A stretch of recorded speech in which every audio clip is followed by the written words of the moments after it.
The Darkest Minds is directed by Jennifer Yun Nelson, director of Kung Fu Panda 2 and 3, making this her first live-action film, and it stars up-and-comers Amanda Sternberg, Harris Dickinson, Miya Cech, and Skylan Brooks, as 4 children with special abilities gained from a disease that has killed off 90% of the children population. This is yet another book series about a dystopian adolescent world, and the concept is very intriguing, with the surviving kids being segregated into 5 categories of colour based on the ability they possess. Greens are smart, blues have telekinesis, golds have electricity, reds can breathe fire, and oranges can control people's thoughts and actions Jedi style. Sternberg's Ruby is one such orange, which are the rarest, and anyone red or orange is killed on sight in these work camps, but she is broken out by an undercover rebel played by Mandy, who is part of a group called the Children League, who are basically the rebels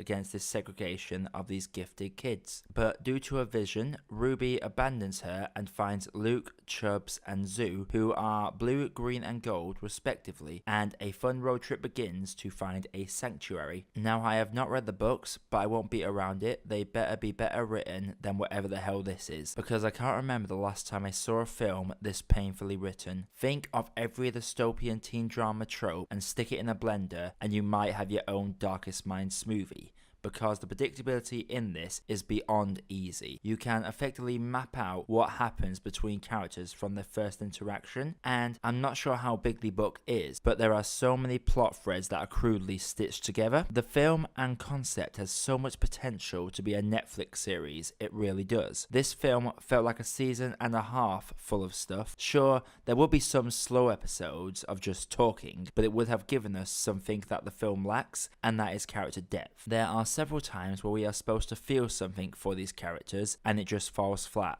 And this whole love story angle that they stretch for the longest time is really painful to watch and hard to invest in. It's supposed to be a bittersweet love story, but brings out none of the emotions necessary to make it work. Out of the interactions Ruby has with the trio, the weakest are ironically enough with the love interest. The film is really choppy in terms of its pacing. Within the first 5 minutes we get the outbreak, a big character incident, and the sorting by colour, and these could have easily made up at least 5 episodes by the time she is broken out. To be honest, I should have seen the warning signs when every trailer spot in the cinema lasted about 30 seconds, covering up the awkward dialogue, jumbled plot, and weak conflicts. The antagonists are weak and predictable. Hell, Ruby can literally win any fight by touching someone, making her really OP throughout the movie, but even when it comes to real conflict, the confrontation is one of the most slowest, boring fights I have ever witnessed, to the point where I felt like it had to be the midway point of the film, because there was no way they could end on that conflict. And it doesn't, because we get an extra 10 minutes of sequel baiting that we don't really care about, because we know absolutely zero about this revolution. At least when Katniss Everdeen joins the rebellion in Hunger Games Catching Fire, we have had time to connect to the characters,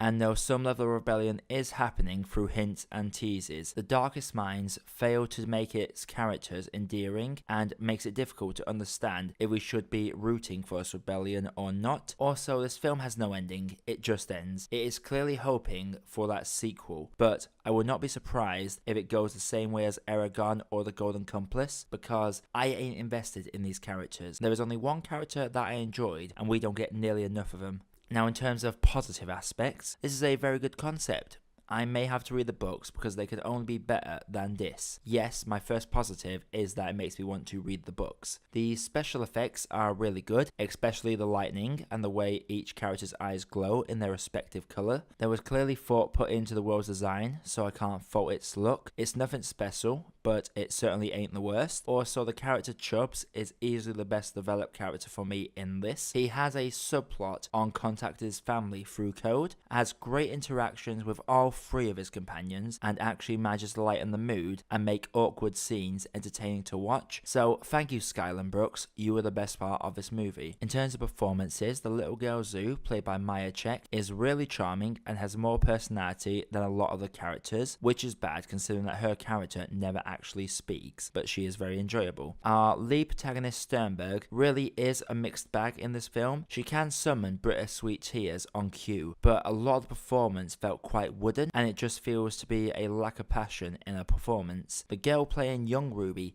showed way more passion in the emotional scenes, and that just ruins the idea of her carrying this film for me. Harris Dickinson plays Liam, and I am sorry, but this performance was weak. Though, to be fair to him, the screenplay is so filled with romantic cliches, it's almost embarrassing hearing what these actors have had to work with. So, I won't discredit the actor on one performance, as at the end of the day, these are up-and-comers, and they have plenty of years ahead of them to get that one great performance that breaks their ceiling. Patrick Gibson is actually good as the president's son. Nothing amazing, but he gives off the relevant vibes matching the scene he is involved in, so I applaud him for that. Also, Gwendolyn Christie is in this, and as with the Star Wars saga, she is underused as usual. Also, Mandy Moore doesn't really sell me on this mentor role she is trying to play. That pretty much covers all the performances. Overall, I have held back a lot in this review because I hate outright scathingly attacking a film, but this is a mess that should not have been a film.